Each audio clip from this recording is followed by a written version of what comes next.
Ini kaitannya dengan qadhiyah Palestina sekarang niki, di mana sudah setahun lebih ini kan tertindas dan ada wacana untuk kemerdekaan Palestina ya, tapi dengan beberapa syarat ya, di mana di sana ada dua faksi, ada faksi Fatah yang lebih memilih jalur diplomasi dengan Israel dan juga Hamas yang lebih memilih untuk mukawamah ya. Nah, selama ini perundungan ini masih alot gitu, dan apakah yang dipilih oleh Hamas untuk terus melakukan perjuangan hingga mendapatkan kemerdekaan ini sebagai sebuah cerminan dari al-mu'min al-qawi, atau justru cara Fatah yang ingin melakukan menghasilkan perdamaian ini melalui jalur diplomasi? Begini ya, sesuai kaidah ilmu wala taqfu ma laysa laka ilm ya. Dengerin dulu nih Mas Afifu ya. Sebetulnya masalah Hamas Fatah itu setahu-tahunya kita itu lewat media. Saya ulang lagi, setahu-tahunya kita ini lewat media. Kita nggak tahu persisnya. Yang kita tahu hanya persisnya secara hukum, kita harus bantu Palestina dengan segala cara. Dan alhamdulillah Indonesia termasuk negara yang mulai zaman Pak Karno sampai sekarang selalu mengakui kemerdekaan Palestina. Tapi kalau pada level teknis membandingkan Hamas dengan Fatah, saya itu pernah punya buku tentang Yasir Arafat, ditulis wawancara, penulisnya itu wawancara dengan Yasir Arafat. Kalau baca itu seakan-akan yang masuk akal ya Fatah lewat diplomasi. Tapi melihat sekarang Israel begitu, seakan-akan Hamas yang masuk akal. Tapi saya ulang lagi, hal-hal seperti itu setahu-tahunya kita tetap lewat media. Itu kan sama dengan fenomena ormas-ormas keras di seluruh dunia. Kadang-kadang nyun sewu ada penumpang gelapnya yang sedang nggak suka pejabat yang sedang jabat. Jadi tidak, ini bukan urusan sudon dan sudon, sama-sama acak secara ilmu itu potensi itu ada. Makanya kita nyari ilmu yang paling aman, bahwa membela dengan segala kemampuan yang tidak punya efek ke Indonesia itu wajib. Tapi dengan syarat tidak punya efek ke Indonesia. Karena kita bela Indonesia itu berdoain, karena ini negara kita, bela mereka itu sudah berdikifat. Punya efek ke Indonesia misalnya gara-gara rakyat Indonesia itu terlalu aktif, mungkin terjadi objek sasaran mereka. Kan berarti kan punya akibat ke Indonesia. Terus Qawi itu bisa Qawi visioner. Saya beri contoh, dan ini pasti benar. Bukan karena saya ngomong, tapi ini karena hadis sahih. Qawi itu bisa cara visioner, apalagi ini lembaga kampus, lembaga akademik. Sulhul Hudaybiyah itu semua perjanjiannya itu merugikan umat Islam. Semuanya. Sampai saking secara fikih itu pasti salah. Saya ulang lagi, secara fikih itu pasti salah. Bukan mungkin salah, tapi pasti salah. Secara fikih lah. Itu sampai Umar tuh tanyanya Nabi itu dari awal sudah, Alastabi Rasulillah, apa engkau masih Rasulullah? Karena kok semua perjanjian yang merugikan umat Islam kau iakan? Apakah engkau masih Rasulullah? Dan Nabi itu tenang. Ya, saya masih Rasulullah. Nabi ya santai, tidak marah. Tapi kenapa engkau beri kehinaan ke kita dan engkau memberi kehormatan pada orang kafir? Jawabnya Nabi, ana Rasulullah wala yudai adillahu abadan. Saya ini tetap Rasulullah.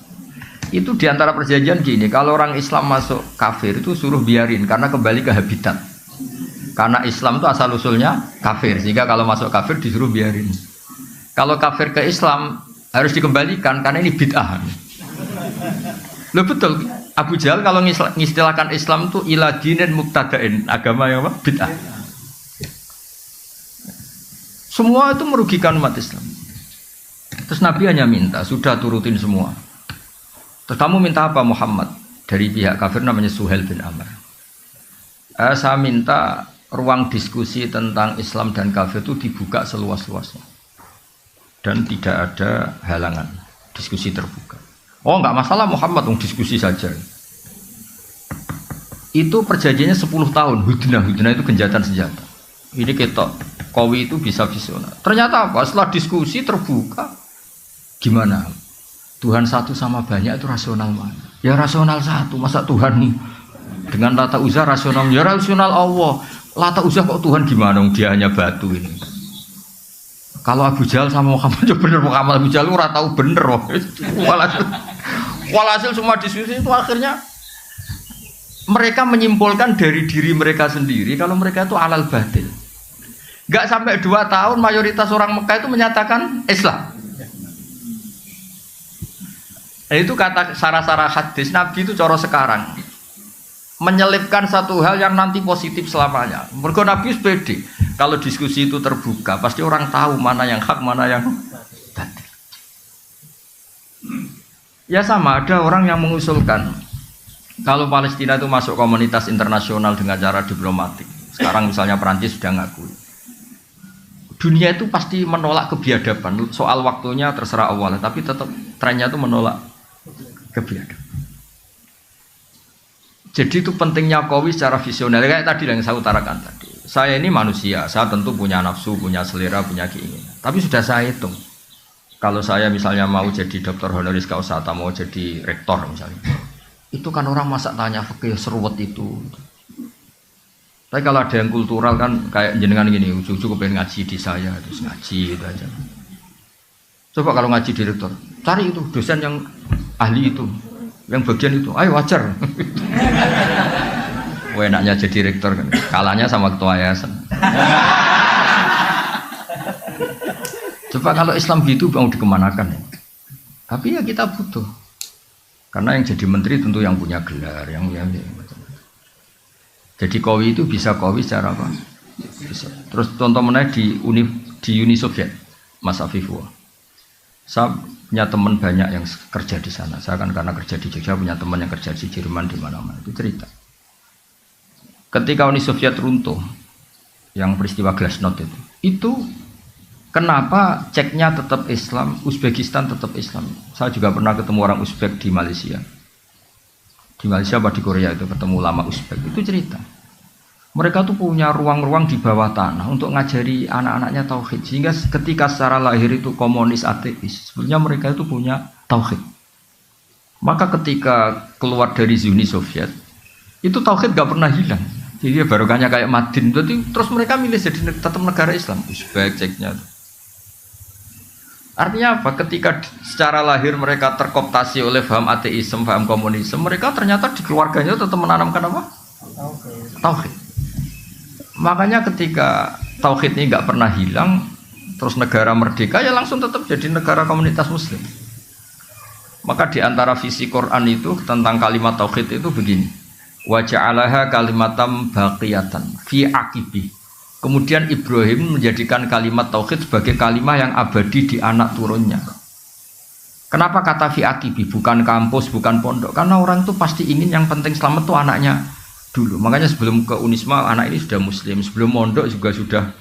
Ini pasti jasanya orang tua. Itu juga Qawi, maksudnya apa? Jadi itu juga visi yang, jadi Qawi itu tidak harus, ya jadi Qawi itu bisa. Ya kayak orang dosen-dosen ini kan kalau di rumah tidak Qawi, tapi setidaknya berangkat sepatunan, dasinan, paling enggak kan kelihatan enggak nganggur itu. Ternyata apa? Di rumah disuruh istri, di kampus disuruh rektor. Itu Qawinya di mana kan enggak ada. Enggak ada. Iya. Qawinya ya tadi dilihat tetangga, wah keren dosen itu. Lah akibat dari nasibnya gitu, yang penting dasinya ditata rapi, sepatunya ditata, ya itu satu-satunya harga dirinya ya itu. Ya itu juga Qawi gitu loh.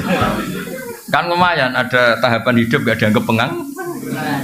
Jangan tanya penghasilan, yang penting gak nganggur dulu rutanya. Lu tahu ada orang sering marah sama istrinya, sampai mempertimbangkan mau dicerai. Itu gak cerainya karena tanya saya, Gus, istri saya kebangetan pas saya cerai. Status kamu punya istri sudah keren karena tidak jomblo. Kalau kamu ceraikan tidak keren, jenenge sedudo. Yo, tangan-tangan tetap untung.